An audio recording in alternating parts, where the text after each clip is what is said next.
Hello class, welcome again to my channel. This is Teacher Eman and now we're going to discuss about lesson 4 of entrepreneurship. This is about marketing mix and branding. Eman Stories. Okay, so this is the objectives for this topic. So under here we have to describe the marketing mix. Or before we have the 4 P's but now we have the 7 P's. So we have product, place, price, promotion, people, packaging, and positioning. And also we're going to discuss on how to develop a brand name. Okay, now let's go with the marketing mix. So we have from the 4 P's, which is the price, product, place, and promotion. Then we're going to continue with the 7 P's or the remaining 3. Okay, what's marketing mix? Marketing mix is a tool used by businesses and marketers to help determine a product or brand offerings. For the marketing mix or the 4 P's, doon muna tayo sa naunang grupo ha. So the first one we're going to discuss is about the product. The first P is the product, which refers to the tangible goods or intangible services. Pag sinabing tangible goods, ibig sabihin nahawakan natin siya, while the intangible services is hindi natin siya nahawakan pero nararamdaman natin siya di ba? Parang tumarating na lang sa atin. For example, the internet is an intangible service pero pwede natin gamitin siya. So these are offered by the businesses to the target consumers. So consumers can be our customers or pwede rin tayo yan. For emphasis, the product is only produced once there is an existing need or want. The product must satisfy the need or want better than the competing products. Diba? Kasi bakit kapag gagawa ng isang product or services kung mas maganda naman yung kalaban mo? Diba? Kaya ka nga gagawa ng business kasi kahit pa paano you want to earn. Paano ka naman mag-earn kung hindi naman ganun kaganda ang nagawa mong product or services compared dun sa existing products and services na meron ngayon sa market. In order to improve the marketing performance of the primary product, big companies adopt the concept of the product mix. They make different products and services available to the consumers on top of the primary product. So, ano yung tinatawag na product mix? So, ito yon. Using the product mix, meron tayong example is the mercury drug. Pag sinabi natin kasi sa mercury drug, supposedly it is a drugstore, di ba? It only sells pharmaceutical products, mga gamot. Pero now, pag pumunta kayo sa mercury drug, mukha na rin siyang 7-Eleven, di ba? It also includes or they also sell merchandise, they also sell food, toiletries, and many more. Di ba? Para na rin talaga siyang 7-Eleven or parang mini mart, di ba? And another one is the National Bookstore. Di ba? When you say bookstore, ibig sabihin you're selling books. But for national bookstores, it sells books and also various or different kinds of school and office supplies. So we have the product mix. Okay, the second P, we have the place. Place refers to the place where the target consumers are. Di ba? Kung nasaan ang mga consumers, doon kayo maglalagay. Or kung sino yung target mo na bebentahan mo, mga customers mo in the future. The product should be available from where your target consumers finds it easiest to shop. Ibig sabihin dapat madalian lang, hindi yung papahirapan mo pa sila para pumunta doon. So this may be high street, pwedeng mail order kasi kung hindi naman kayang puntahan kayo, pwedeng ipadala siya, pwedeng i-ship. Or more current option is via e-commerce or an online shop. The entrepreneur must establish his or her business product in the most strategic place. Okay, for example, here this pre-pandemic to, wala pa pandemic. Kaya kung makita nyo, mostly dapat maglalagay kayo ng mga kainan ninyo which is malapit sa mga tao para hindi na kayo maghahanap ng customer kahit yung mga dumadaan-daan dyan sa tabi-tabi, pwede nyo maging customer. For example, here, yung dalawang picture dito is dito yan sa school namin sa UP Diliman kung saan yung mga manong isaw, nakakahatak ng mga estudyante bukod sa UP, also sa Katipunan area, which includes the students of Miriam and also Ateneo. Diba? So, strategic yung pagkakalagay ng isawan dito sa UP. The third P, we have the price. It is the amount of money that your consumers or customers have to pay in exchange for your products or services. The product should always be seen as representing good value for money. Ibig sabihin, pag binili siya, parang iisipin agad ng customer na worth it ba yung ibibigay kong pera sa matatanggap kong product or services. Diba? Then, this does not necessarily mean it should be the cheapest available. The customers are usually happy to pay a little more for something that works really well for them. So, ibig sabihin, pag maganda talaga ang produkto, okay lang na gumastos sila. The variables that influence the setting of prices of goods and services. So, number one is the availability of the competing products. Next is cost of making the product, the type of product, the presence of substitute products, the stages of the product in the market, and demographic profile of the target consumers. For the availability of the competing products, when the supply of the competing product is high, the price of the product is usually low. The law of supply and demand is a theory that explains the interaction between the sellers of a resource and the buyers for that resource. The theory defines how the relationship between the availability of a particular product and the desire or demand for that product has on its price. So generally, ito yung diagram natin, low supply and high demand increases the price. So pag binaliktad natin siya, high supply and low demand decreases naman the price. Kaya kung makita nyo, di ba, if your supply is low, then your demand is high, the price becomes high. Diba ganyan na nangyari kapag kunyari nagkaroon ng sakuna, diba? Nagkukulang tayo ng bigas. So dahil konti ang bigas, pero maraming tao nangangailangan ng bigas, diba yung mga tindero, tinataasan nila yung presyo. Ngayon naman, kung ang supply ay napakadami, diba? For example, in Baguio, ang daming nagtitinda ng kamatis. Pero ang problema, walang masyadong bumibili ng kamatis, mababa ang demand. Ibig sabihin, kailangan mo babaan yung presyo para mabenta siya. Okay, now let's go with the cost of making the product. The cost is the amount spent by the manufacturers in view of the expected future benefits. Cost includes the direct materials, direct labor, and the factory overhead. Direct labor are the wages or yung sahod, salary, that are paid to the workers involved in manufacturing the product. Direct materials are materials that form part of the finished product. And the factory overhead are indirect materials, labors, and other expenses like cost of water, light, fuel, or machinery maintenance. So, lahat talaga yan pumapasok sa gastusin ng isang business. Now, let's go with letter C, the type of products. These are classified into industrial and consumer products. Industrial products used as raw materials or other manufacturing entities. Consumer products used and consumed by individual consumers.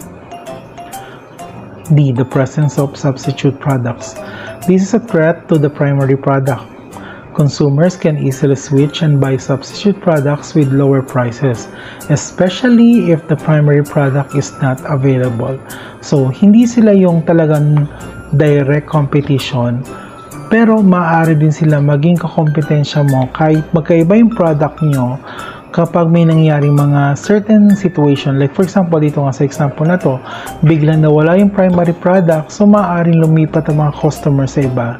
You're selling, for example, you're selling isaw, tapos that day, tinamad ka magbenta, tapos biglang may nagtayo at nagtinda ng fishball. So maaaring tangkilikin nila yung fishball.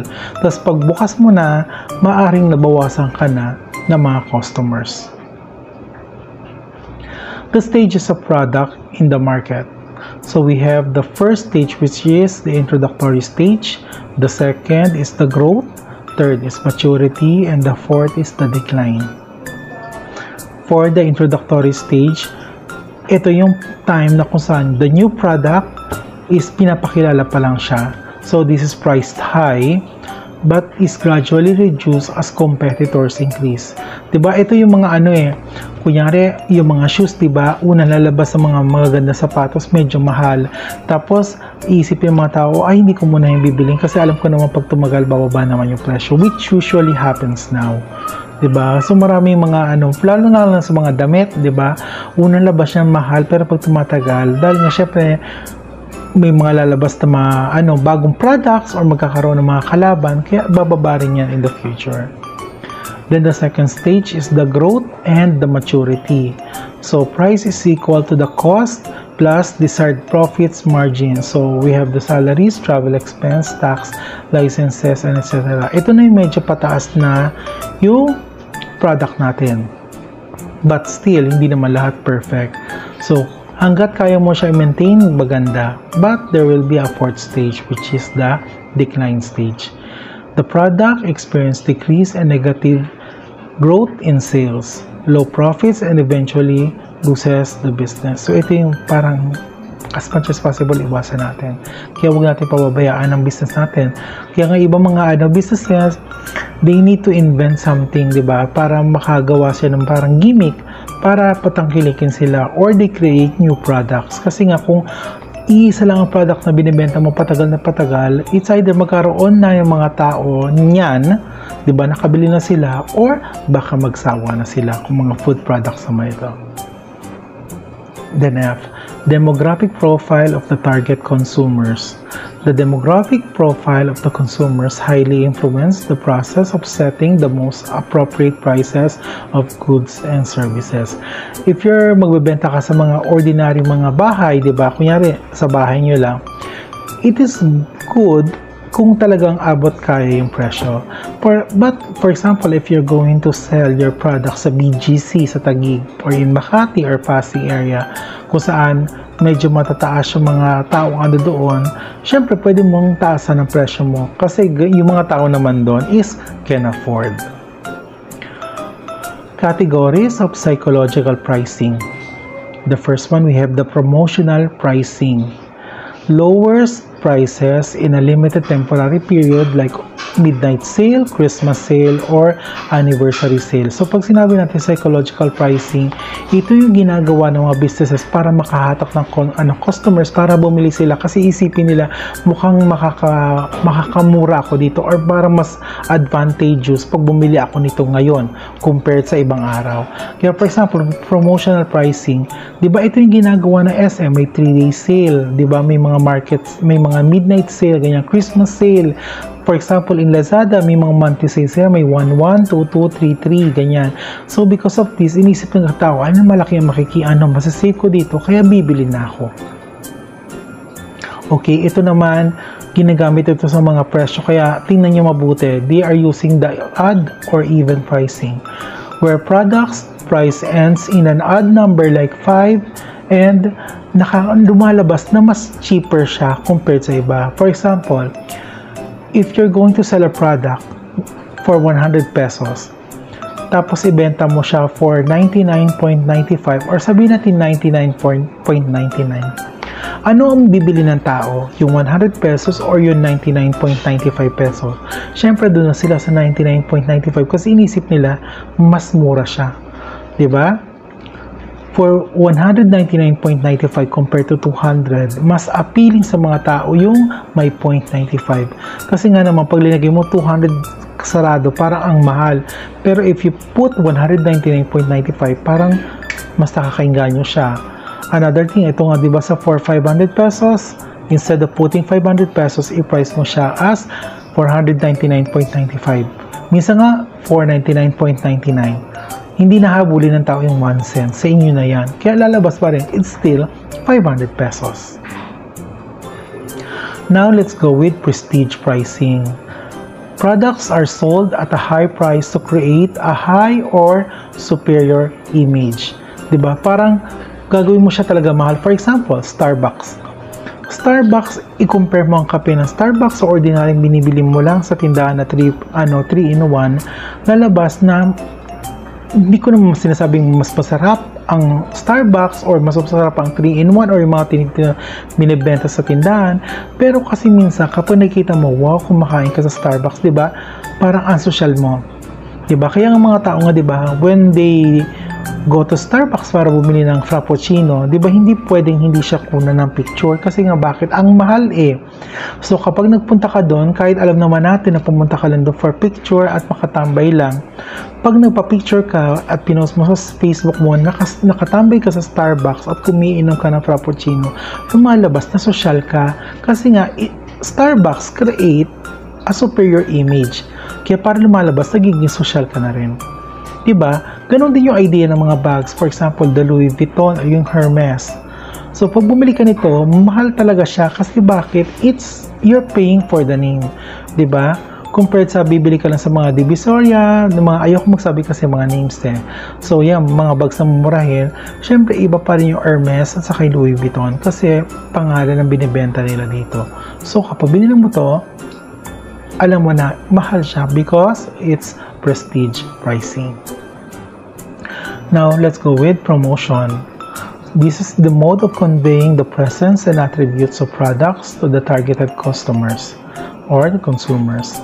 So, the promotional media, we have advertising, publicity, personal selling, sales promotion, and direct marketing. For advertising, this is paid. Ibig sabihin, gagastusan mo siya. Hindi siya libre. So, most common medium of promoting a product or services. Pero, meron din naman part na pwede rin naman siya maging libre. I-discuss natin yan dito. So, the following forms are radio and television commercials. Ito pa lang, syempre, may gastos yan. Mahal talaga yan. Especially yung airtime nyo. Kasi, you're paying by the minute. Then, another paid advertising is the print ad or yung makikita natin sa billboard, magazine, and newspaper. Ang mura or libre is the online advertisement na pwede mo i-post sa yung mga Facebook account or Instagram. So, ayan, pag nagpo-post ka sa online, maaring libre siya. Pero kapag gagamit ka na ng mga ibang mga platforms in online, baka may bayad na yon. And then, number 4 is the packaging ads. Kaya syempre kasi kung maganda yung packaging mo, mas nakakahatak ka ng customers. Then for publicity, members of the media are usually informed through a formal statement or press release about a particular event where the products or services will be presented. Mostly kapag mga malalaking product, for example, the Apple, di ba pag may lalabas sa mga bagong Apple products, talagang yung mga media, ini-invite talaga yan para manood at makita nila kung ano yung mga bagong ilalabas na mga cellphone ng Apple. Ganon din yung kalaban nila, which is Samsung. For personal selling, it involves a salesperson who has personal or direct contact with the prospective consumer. So, pupunta kayo ng mall, ito na sila, personal selling. Sila yung mga ngulit-ngulit sa'yo. So, ayan, good looks, maaaring it's a plus. Especially kung mabait yung nagtitinda. For sales promotion, so it aims to influence the target customers to buy the products or avail the service now and not tomorrow.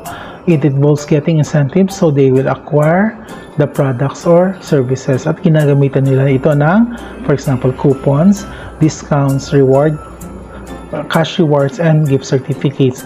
Mostly kasi pag binigay natin ito, nakalagay dyan kung kailan siya pwedeng gamitin at kapag hindi mo siya ginamit, sayang yung makuha mo mga discounts or kung ano mga freebies.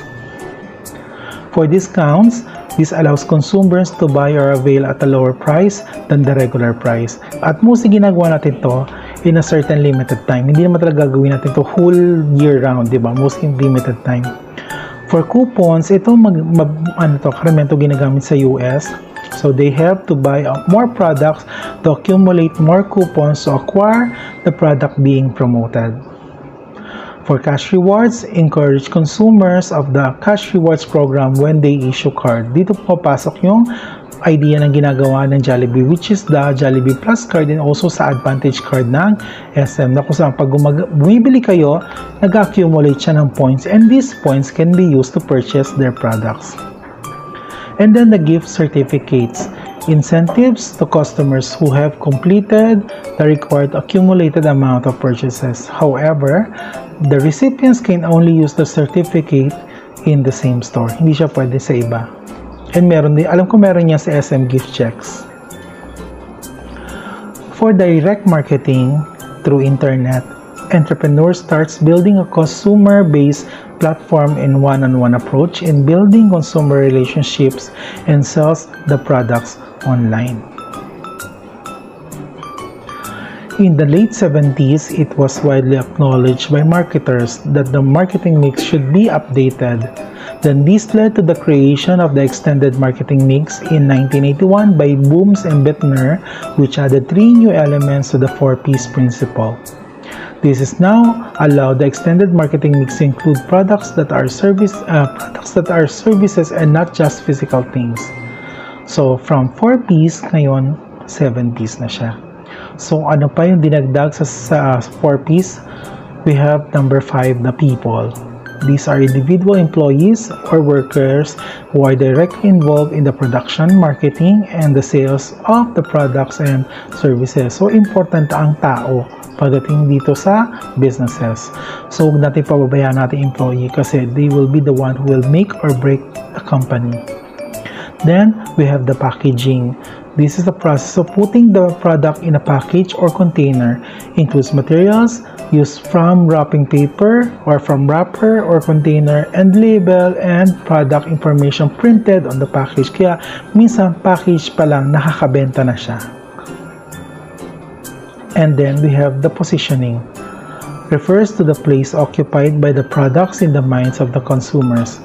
For example, in relation to the product image, there must be a quality product that satisfies the needs and wants of the consumers. So, positioning kasi, parang pinipwesto mo na talagang sarili mo na kung saan kilala ka na agad ng mga tao. Alam na nila yan. Pag sinabing pagkain, alam na nila sa lugar yun, dapat sa ikaw bibilin, di ba? Na pag sinabi natin kotse, dapat may pumapasok na agad pangalan. Kasi nga, nakapwesto ka na. That's what you call the positioning. The concepts of needs, wants, and branding. So for us, human beings, this is the Maslow's hierarchy of needs.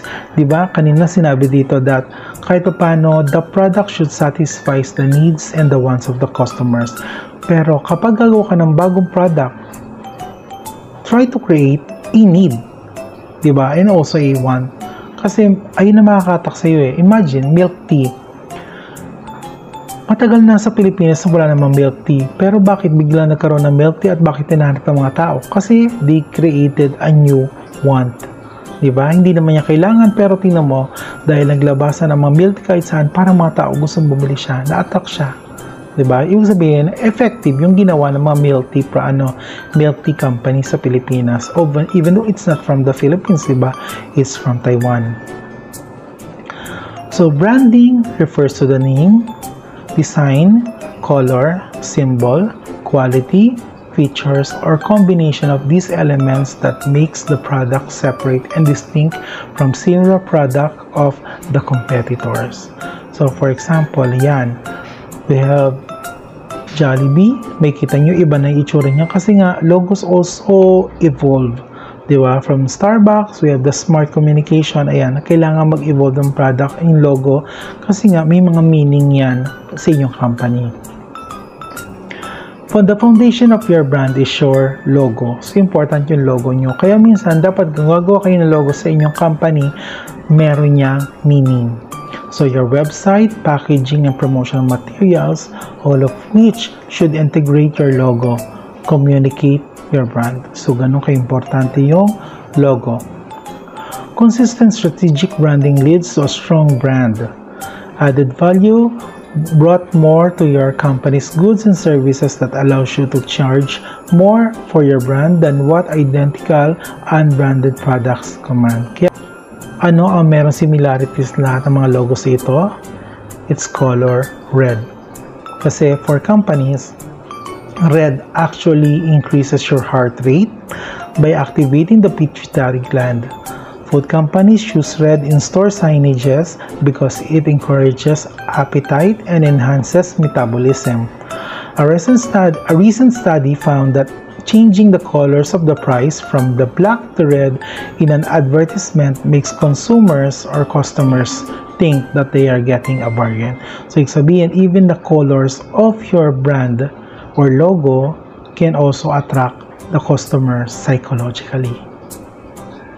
Yan. Kung makikita nyo dito, we have two types of parang tindahan ng roasted chicken. We have the Chooks to Go and then we have the Uling Roasters. Kung makikita nyo, ito na yung branding natin at meron pa siyang linagyan na tagline. So for Chooks to Go, masarap kahit walang sauce. For Uling Roasters, di raw masarap, di daw masyadong masarap pero pwede na. O diba? So, kahit yung Uling Roaster, kahit paano kahit ganyan yung tagline niya, nakaka-attract pa rin niya ng mga tao. Ako, I like Uling Roasters kasi masarap siya lalo yung mga anghang. Saka okay din naman yung sauce nila.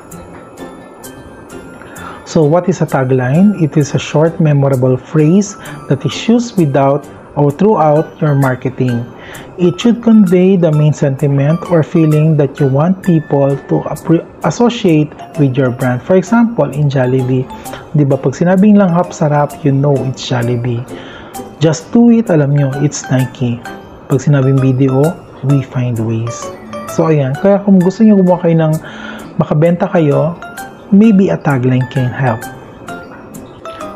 So let's go with two branding strategy. We have the umbrella approach. So umbrella brand approach of branding names, all products of the business carry the same brand name. For example, Unilever. So ang Unilever, napakarami niyang product, pero ang brand name na pinag-uusapan natin dito is the Unilever. So marami yung mga so kung makikita natin, may ice cream, may pabango, may sabon, at marami pang iba. And also, ang kalaban niya naman is the Colgate-Palmolive. So Colgate-Palmolive, hindi lang siya shampoo, hindi lang siya toothpaste, marami din siya iba't ibang mga items na binibenta under that kasi nga it's an umbrella approach. So ayan, another thing is the Nestle Philippines.